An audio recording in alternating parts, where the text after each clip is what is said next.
Right. So okay, that part. So now going back to over here. So thou art like a young lion of the nations, and thou art as a whale in the seas. And speaking of that lion, because I mentioned that thing in Hosea. Oh, is it Nahum? I don't know anymore.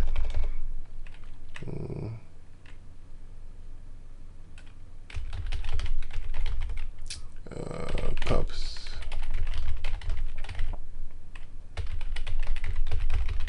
Where is it? Hosea? Ezekiel? No. No. Oh, Nahum. Yeah, I got it. Nahum chapter 2. I knew it was somewhere there. Nahum chapter 2, verse 11, if I'm correct. Yeah. So it says here. So Nineveh, modern day Nineveh is America, by the way. But Nineveh, so Nahum chapter 2, verse 11, but Nineveh is of old like a pool of water. Yet they shall flee away. Stand, stand, they shall cry, but none shall look back.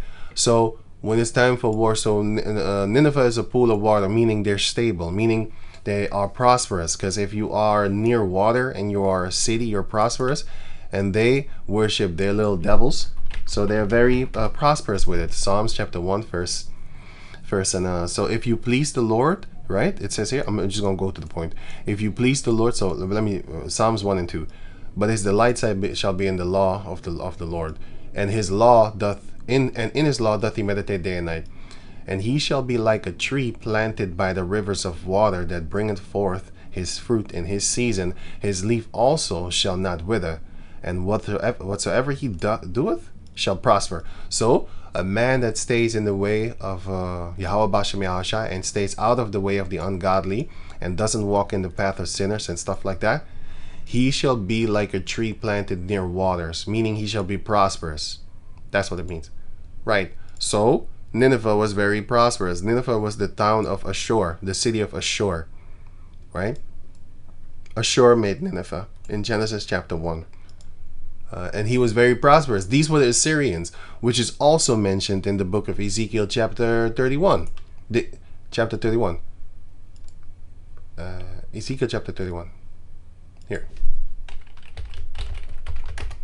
But, like the elder apostle said, verse 6 until verse 9, you could apply Adam there.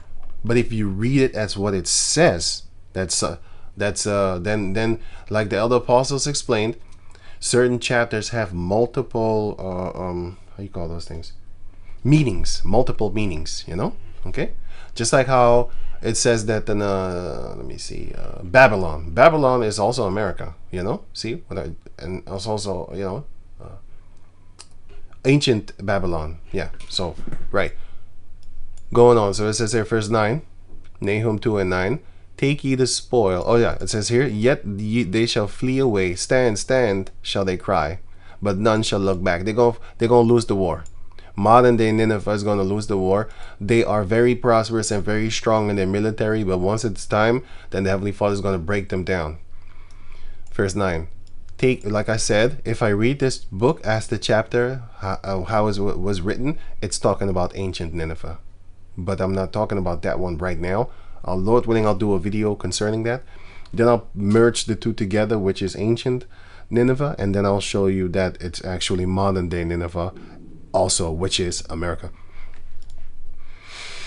It's basically Esau, because you have Europe in there too. See, there I jumped another dimension also, which is the same thing, right, going on.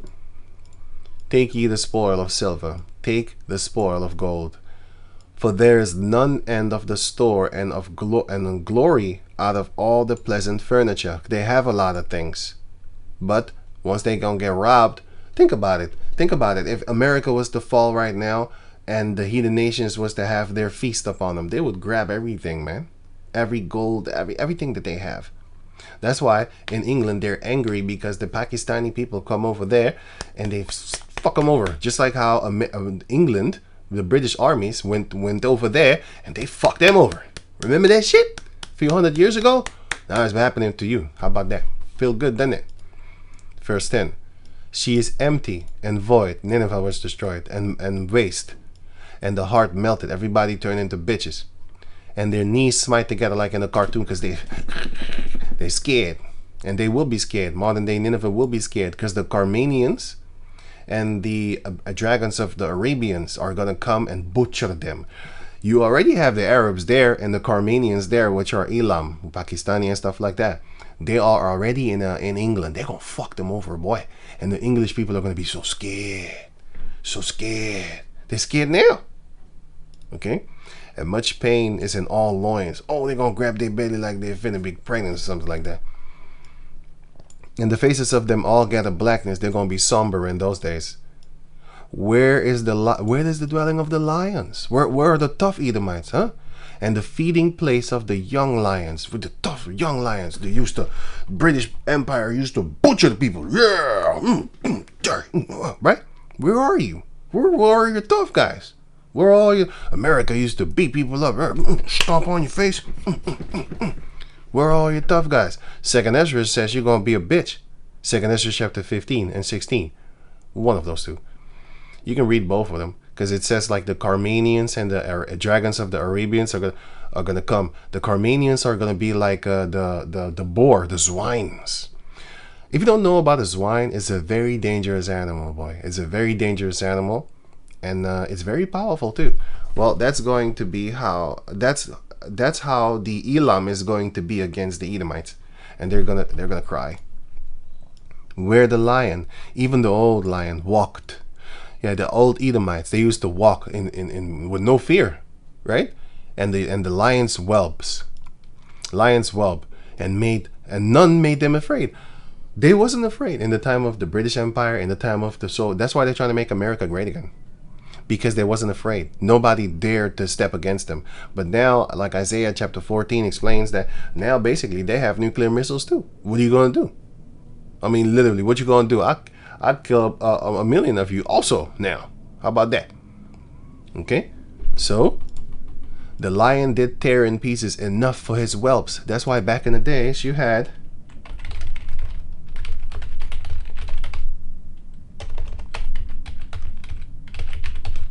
a white picket fence. That's what you had back in the days. A young couple smiling, and waving from behind a white picket fence. They had this. They had 1950s and stuff like that. You know what I'm saying? White picket fence theory. A person blindly holds the idea of a perfect lifestyle despite... No. That's not what it is. Nowadays is this. Throughout movies and stuff like that, they are used to symbolize a perfect middle-class suburban life. This prevailing imagery has led to some call the white picket syndrome. It is a white picket because it was real. Jacob was trying to get this back in America. I remember those days how the Jake's trying to also get what the Edomites have and all that there.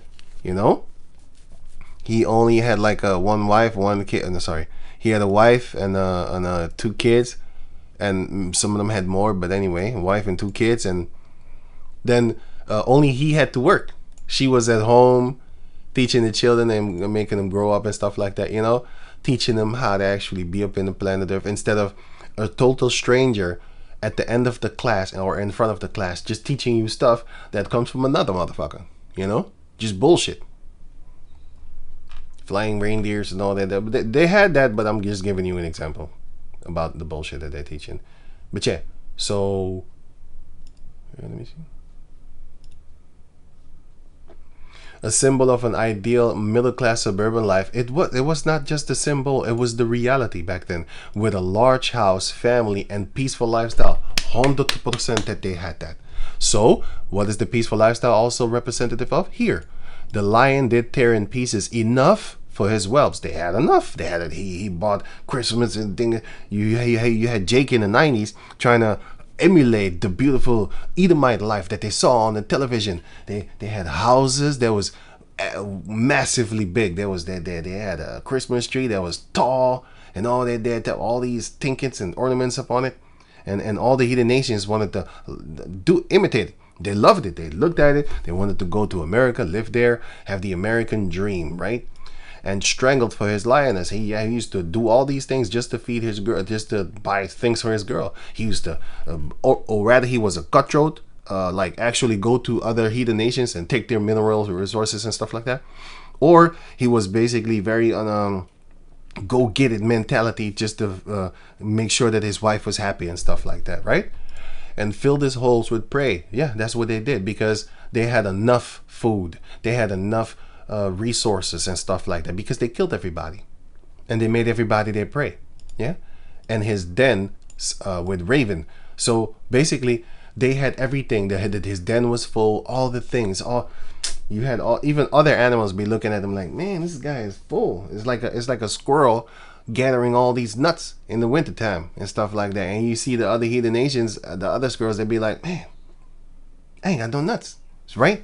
So, but the Lord said, but I am again, behold, I am against thee, saith Yahweh, the Lord of hosts, and I will burn her chariots in fire and smoke, and the sword shall devour thy young lions, and I will cut off thy prey from the world. And we are the prey nowadays, and also the heathen nations, because they have the mineral resources that Esau's stealing. So once that time comes, they that were confederate thee have laid a wound under thee. Obadiah chapter 1. And the other one was, when thou cease to deal treacherously, they shall deal treacherously with thee, which is Isaiah 33, if I'm correct, something like that, or Isaiah 32 or 31 or 30, one of those three.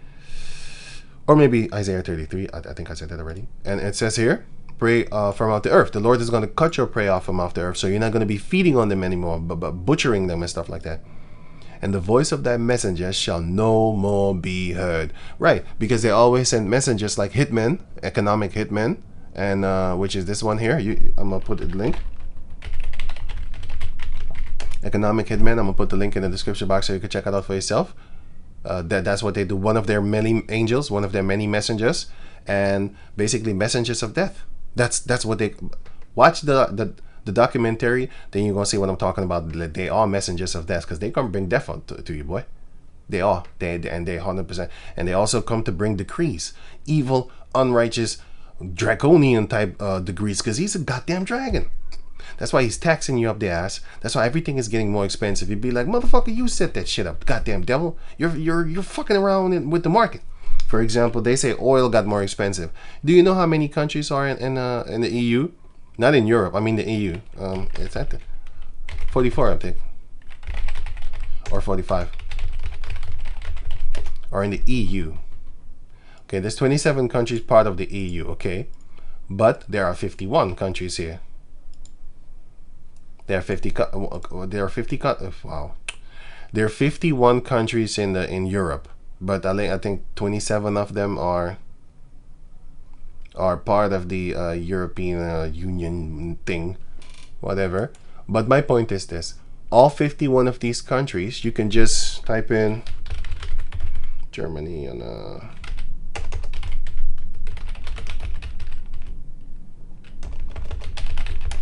okay, sunflower fields. You will see fields upon fields upon fields of endless fields, right?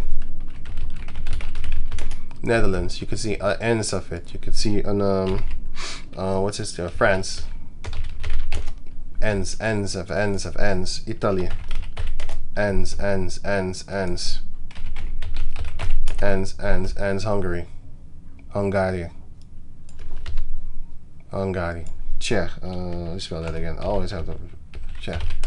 Czechia, which is another country. The Czechians here. You have Spain here. Okay, so what the hell is that thing with Ukraine? Because Ukraine is in war, and now people say that because of the war in Ukraine there is no oil because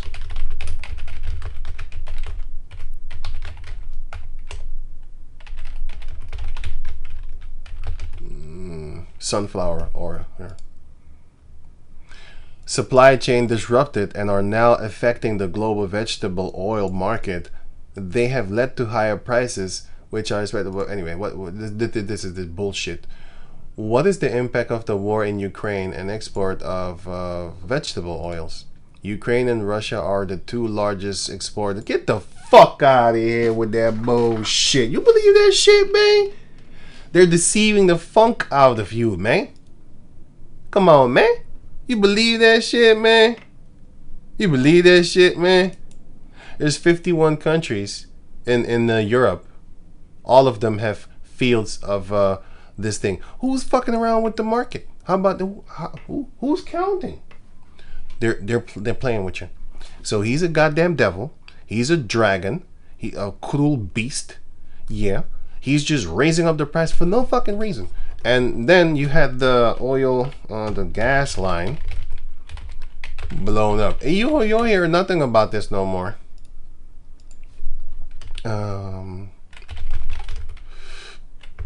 You had the Russia European gas line. What's it called again? Nord Stream. Sounds like a fucking VPN shit or something like that. You know, Nord Stream. From you can just safely browse the internet, right? NordVPN or Nord Stream VPN, whatever. You stream some kind of. Anyway, the point is, it was a pipeline from Russia going into Germany. Why the fuck would you fight with Russia if you say that they're the only one on the planet Earth to give us that gas? Why the hell would you fight with them? You're lying. All y'all in cahoots with each other, trying to fuck over the people upon the planet Earth. This is why the Heavenly Father said, Proverbs chapter 29 verse 2, when the righteous are in authority, the people rejoice. But when the wicked beareth rule, the people mourn. You know how expensive it is to keep the heat on in the wintertime? Boy, you're going to really hurt yourself. You know what I'm saying? In your pockets, you're going to hurt yourself. But why are you fighting with the people that are the ones that so-called, according to you, right, have the gas? Don't other countries have? Why are you depending on your enemy for gas in the first place? It's your so-called enemy, right? Yo, my man, they're playing with you, but it's all good because the Heavenly Father is setting this all up. Everything is going to get more expensive, but they're doing it on purpose. It's the elites doing it. The average people have no freaking idea what the hell is going on, and they can't think for themselves. That's why they're being led to the slaughter, just like how the Israelites were led to the slaughter. And it's the funny part because their own people are doing it, but it's the Heavenly Father that's gearing it up beautifully. So now let me go back to over here. Isaiah chapter 27 verse 1. Did I have more precepts? Let me see something. Okay, so Esau is a lion and he's a dragon, and Pharaoh is a lion and he's a dragon. It's them. But nowadays the modern day pharaohs are Edomites. They are the modern day Egyptians also, which is Mizraim. The modern day Mizraimites is Esau. Right. Ezekiel 32 and the rest of 2. Thou art like a young lion of the nations, and thou art a whale in the sea, a dragon in the sea. They're fucking around again. The Revelation chapter 22 is they're gonna get exterminated, man. These people, they're changing words and make you think of some kind of fish. Well,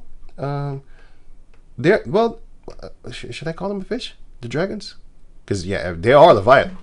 They are Leviathan all in together. I mean, octopus is Leviathan, but just for edification's sake, not to try to be smart or something like that. They're goddamn devils. And they're lying to you. That's the point. This is a dragon going on. So it says here, and thou camest forth with thy rivers. With their rivers. Because back in the days you have Rome. And Rome had all the roads. And they had also access to the sea. And therefore you could... your transportation is very prosperous. Your transportation is very fast, because on roads you might get ambushed by bandits or something like that, and it's also going to take long. If you want to go through land, you need to chop forest and all that. It's too long. All you need to do is just go on the water, and you can go 360 degrees wherever you want, and you can do that. But on the land here, for example,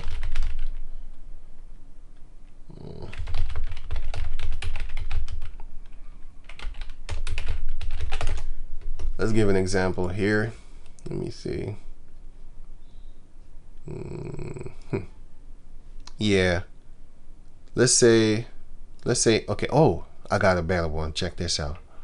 Let's say you need to be here. Here is a city, right? And here is then water, right? And but I know it's a road, but let me, oh man, I want a greater example, better example. Let's say you need to get here, right? But let's say this is a very thick forest and all that there, the ground is kind of fucked up and all that there, and you want to do it fast, right? You ain't got no time for that. But there's a river here that goes here and then comes here. Where do you think you're gonna go? You're gonna take the river, man, and then you're gonna go there and then come here. Blah, that's it. You're not gonna waste money and time and manpower to chop all this down, Then you got to put a road for the heavy vehicles because it's gonna 100% sink. You got to put a road and all that. You wasted time. So you're just gonna use the water, and that's gonna make you very prosperous. You're gonna be on time. You're gonna lose. No, you're not gonna lose money. You're gonna gain money instead of losing money, and all that. There. See, these type of forests. I mean, let's say you need to get to the crossover. You crossover. You need to cross over from here to there.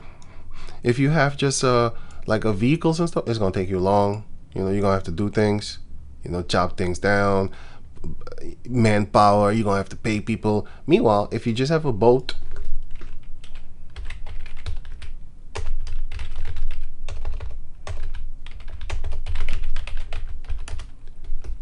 You have these boats. These boats can carry more than any plane upon the planet Earth. They don't have planes like that. Airplanes, they don't have it. So they just use the water, and then they bring it. They don't have roads. Let's say this was a car or a truck, whatever you want to call it. What road can sustain this truck? And with the heaviness of it too. Come on, man. All the stone is going to break. You can't. How you gonna turn this? Let's say there's a U-turn, or even a bow turn. How you gonna turn this, man?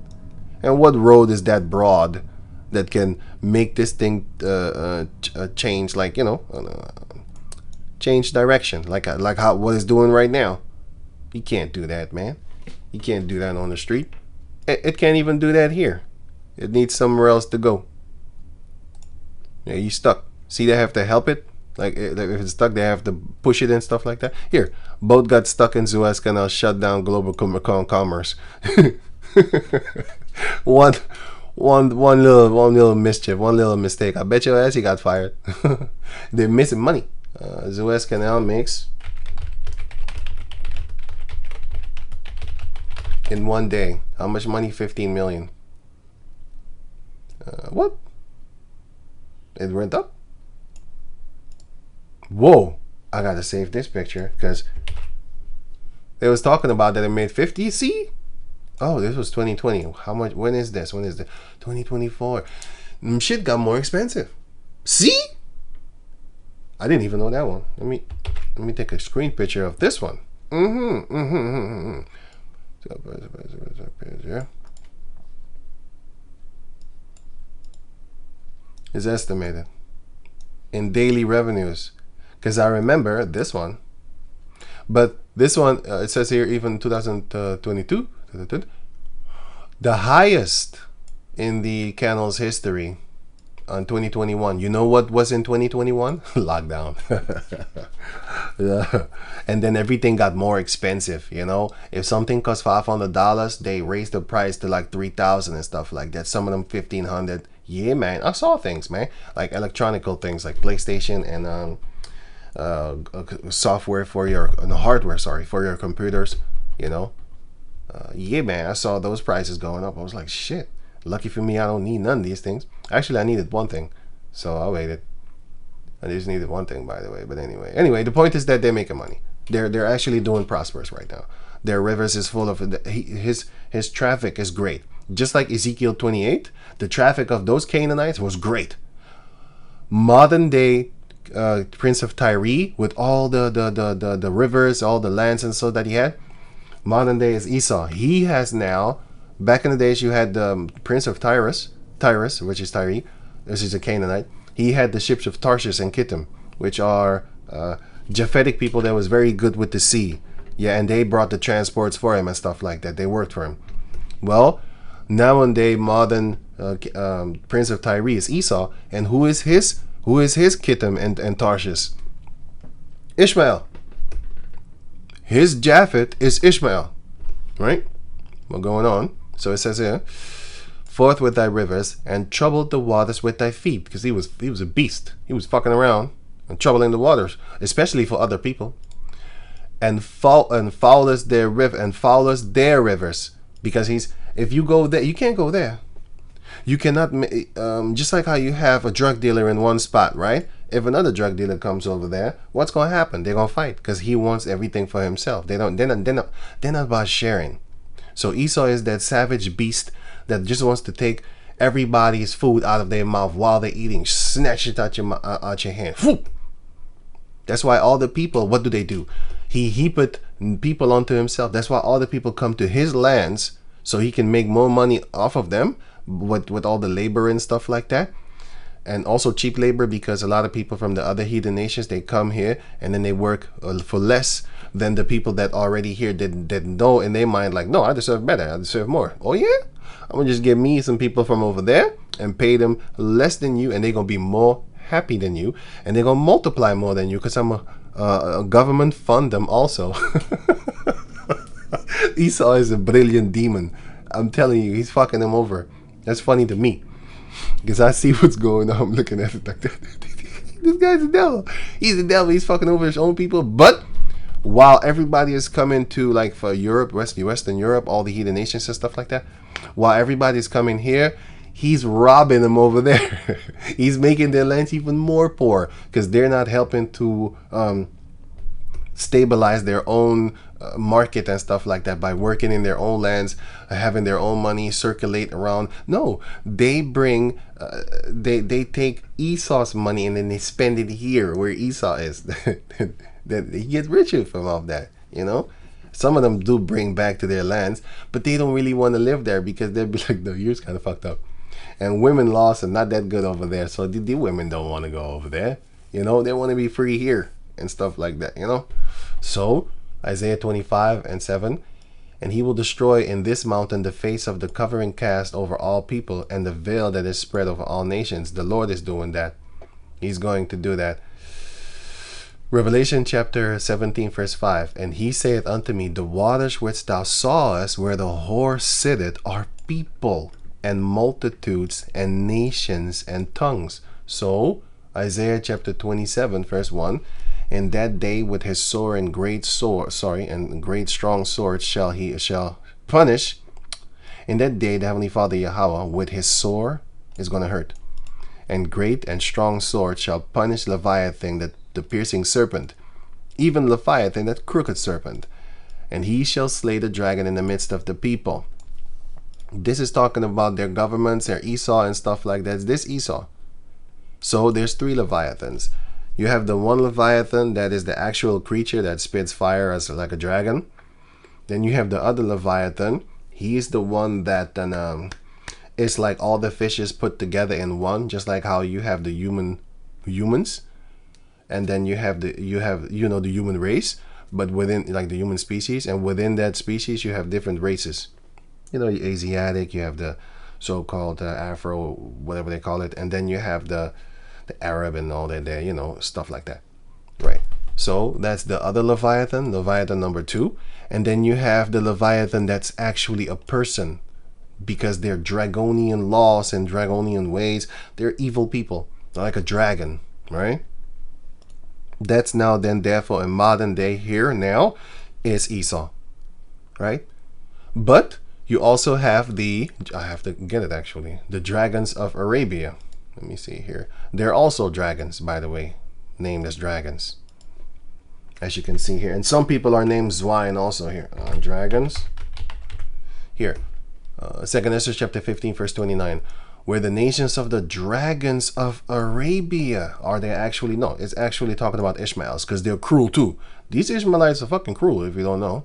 They're cruel. If you go to their lands, they're fucking cruel, boy, I'm telling you. Shall come out with many chariots, and multitudes of them shall be carried as the wind upon earth, that all they which hear may fear and tremble. And who's that? Esau. He's the one that's going to be really scared of these dragons, these Arabians. Verse 30. Also the Carmanians, raging in wrath, shall go forth as the wild boars of the wood. So the Carmanians are going to be like a bunch of wild boars, man. Hey, you better get the fuck out the way, because they ain't playing. Dragons ain't playing, and wild boars ain't playing. Wild boars. Well, man, a domestic boar is already dangerous. How about a wild boar? You can't tame him. You cannot stop him. He's strong. He's hella strong, right? And it says here, and join battle with them. With who? The dragons of Arabia, because most of them have the Islam thing that joins them together. and shall waste a portion of the land of the Assyrians. When you read it like this, it's talking about the ancient times, because they did fight. The Elam and Ishmael did fight against Ashur, but modern day Ashur is Esau. And in this case, of course, America, yes, but England also. So they're going to fight there too. If you didn't know,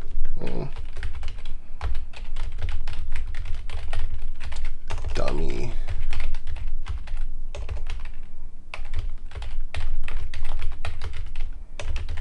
No, just Islam. My fingers is cold, so I can't type that yet. Oh no, it's kind of cold in the house.